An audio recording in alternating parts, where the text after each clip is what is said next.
흔히 재벌이라고 부르죠. 한국의 경제 지도를 그리는 이 거대한 기업들. 이 막강한 영향력을 가진 기업 집단의 미래는 과연 어떤 모습일까요? 오늘 이 시간을 통해 그 권력 구조가 어떻게 진화하고 있는지 그 본질을 깊이 파고들어 보겠습니다. 생각해보면 그렇죠. 오너는 적은 지분으로 그룹 전체를 지배하고, 계열사들은 복잡한 그물망처럼 얽혀있고, 그룹의 운명을 책임지는 핵심 회사가 존재합니다. 이 모든 걸 종합해보면 딱 한 가지 근본적인 질문이 떠오릅니다.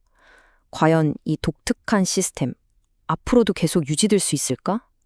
바로 이 질문이 오늘 분석 전체를 관통하는 핵심입니다. 요즘 이런 말 많이 들립니다.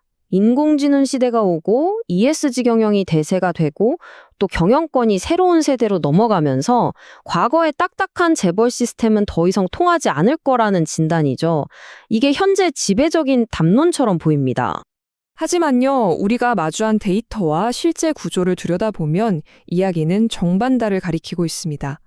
재벌 구조는 해체되는 것이 아니라 오히려 밖에서는 잘 알아채기 힘든 형태로 더욱 정교하고 치밀하게 진화하고 있다는 겁니다. 오늘 우리가 집중적으로 파헤쳐볼 지점이 바로 이겁니다. 자, 그럼 첫 번째 파트부터 시작하겠습니다. 많은 분들이 예상하는 붕괴 시나리오는 아마 현실이 되지 않을 겁니다. 왜냐하면 이 시스템의 본질은 위기 앞에서 사라지는 게 아니라 오히려 위기를 동력 삼아서 구조를 바꾸며 살아남는 데 있기 때문입니다. 이게 바로 그 명백한 증거입니다.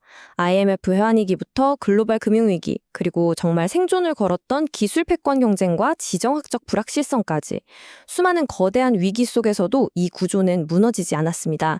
대신 시대의 요구에 맞춰서 사업 포트폴리오를 바꾸고 지배구조의 형태를 바꾸면서 살아남았죠. 핵심은 붕괴가 아니라 적응이었습니다. 그럼 두 번째 파트에서는 권력의 총량은 그대로인데 그 권력이 작동하는 방식은 어떻게 변하고 있는지 살펴보겠습니다. 핵심 키워드는 보이는 권력에서 보이지 않는 권력으로의 이동입니다. 이 표를 보시면 그 변화가 한눈에 들어오죠. 과거의 총수가 현장에서 직접 경영을 지휘하고 명령을 내렸다면 지금의 리더는 한 발 물러서서 그룹 전체의 큰 그림, 즉 전략적 방향을 설계하고 시스템을 통해 통제합니다. 직접적인 명령이 아니라 구조의 가장 꼭대기에서 최종적인 승인 권한을 행사하는 방식으로 진화한 거죠. 이게 뭘 의미할까요? 권력이 겉으로 드러나지 않게 됐지만 구조적으로는 오히려 더 강력한 통제력을 확보했다는 뜻입니다. 이런 구조적 통제의 심장부에는 고도화된 컨트롤 타워가 자리 잡고 있습니다. 이건 과거의 기획조정실과는 차원이 다릅니다. 방대한 데이터를 기반으로 글로벌 리스크와 규제 변화를 예측하고 여러 시나리오에 따라 그룹 전체를 최적화하는 거대한 전략 알고리즘에 가깝습니다. 역설적으로 각 계열사의 자율성은 줄어들고 모든 핵심 결정은 이 중앙의 두뇌를 통해 이루어지는 겁니다. 이처럼 불확실성이 커지는 시대에 자본시장이 가장 높게 평가하는 가치는 뭘까요? 바로 안정적인 현금 창출 능력, 즉 캐시 엔진입니다. 미래 비전을 담은 신사업도 물론 중요하죠. 하지만 어떤 위기에도 흔들리지 않고 시스템을 유지할 수 있는 견고한 수익 기반의 가치는 오히려 더 커지고 있습니다. 이것이 바로 대기업이 혁신적인 모험보다 지속 가능성에 더 높은 가중치를 두게 되는 이유입니다. 그렇다면 이 거대한 시스템을 변화시키는 진짜 동력은 어디에서 오는 걸까요? 세 번째 파트에서는 국내 여론이나 정치적 압력 같은 표면적인 요인이 아니라 구조적 변화를 강제하는 근본적인 외부 압력을 분석해 보겠습니다. 변화를 강제하는 핵심 압력은 이 세 가지로 요약됩니다. 첫째, 국내 여론보다 훨씬 더 구속력 있는 글로벌 스탠다드와 자본시장의 요구. 둘째, 특정 기술 그 자체가 아니라 변화의 속도를 따라잡지 못할 때 발생하는 의사결정의 속도 격차. 그리고 마지막으로 내수 시장의 근간을 흔드는 인구 구조의 급격한 변화입니다.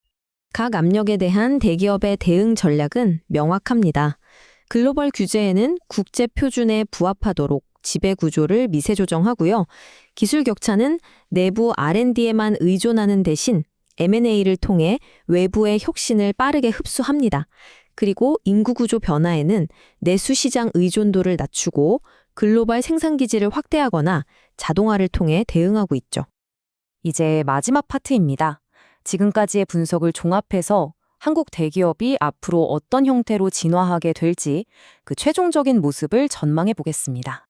가장 핵심적인 정체성의 변화는 바로 이것입니다. 과거처럼 국가 경제 성장을 이끌었던 성장 엔진의 역할에서 벗어나서 산업 생태계 전반에 보이지 않는 영향력을 행사하는 거대한 구조 플랫폼으로 변모할 것입니다. 이 새로운 플랫폼은 몇 가지 뚜렷한 특징을 가집니다.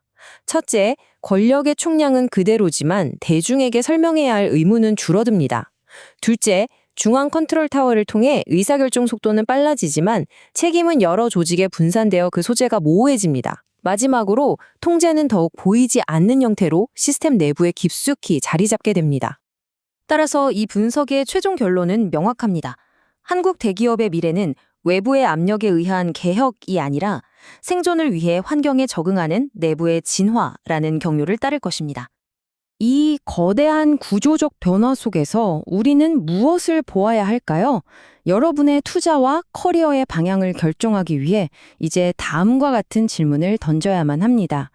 이 기업에 흔들리지 않는 현금 창출원은 무엇인지, 공식적인 조직도 너머의 실제 의사결정 구조는 어떻게 작동하는지, 그리고 거대한 공급망 생태계 속에서 나의 위치는 어디인지를 냉철하게 분석해야 합니다. 오늘 분석의 핵심을 한 문장으로 요약하면 이렇습니다. 권력은 결코 사라지지 않습니다.